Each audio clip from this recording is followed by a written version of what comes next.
Et c'est terminé. Une nouvelle fois, l'Olympique de Marseille n'a pas démérité. Mais une nouvelle fois, le Paris Saint-Germain a prouvé sa supériorité. 2 buts en tout début de seconde période ont permis aux hommes de Laurent Blanc de renverser la situation. Paris remporte le classique. Paris est leader du championnat. C'est peut-être un tournant dans la saison des Marseillais, une défaite face au Paris Saint-Germain, mais surtout un titre qui s'éloigne. 5 points séparent désormais Marseille de Paris. Normalement, dans un niveau comme ça, en Ligue 1, ça ne doit pas arriver.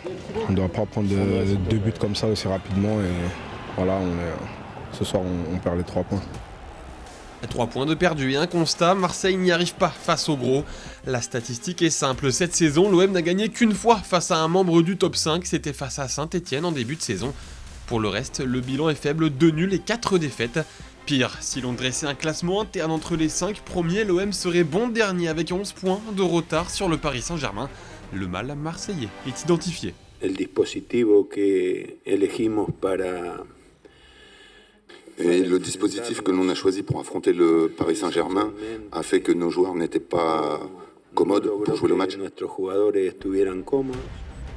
Dimanche, après le match, Bielsa ne s'est pas caché, l'entraîneur assume sa part de responsabilité. Le gros pressing marseillais marche certes face aux équipes de bas de tableau, mais dimanche, face à Paris comme face aux autres équipes du top 5 ayant plus de répondants, l'intérêt de la tactique est moins évident. Avec tant de points perdus face au gros, Marseille doit donc repenser son objectif. Essayer de prendre un maximum de points pour déjà avant tout assurer la qualification en Champions League et puis après on verra en fonction des matchs qui arriveront. Mandanda l'a compris, derrière cela revient fort. Marseille sent le souffle de l'AS Monaco derrière sa nuque et ce n'est pas fini. L'OM se déplace à Bordeaux ce dimanche dans un stade où ils n'ont pas gagné depuis 38 ans. Un mauvais présage car en cas de victoire, les Girondins reviendraient à 3 points quand Saint-Etienne pourrait revenir à 1 point seulement.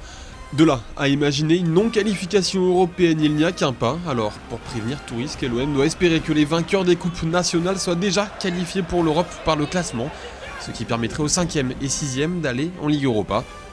Paradoxe à l'aune de la finale de la Coupe de la Ligue opposant le PSG à Bastia, à Marseille va devoir soutenir l'ennemi et bourreau parisien.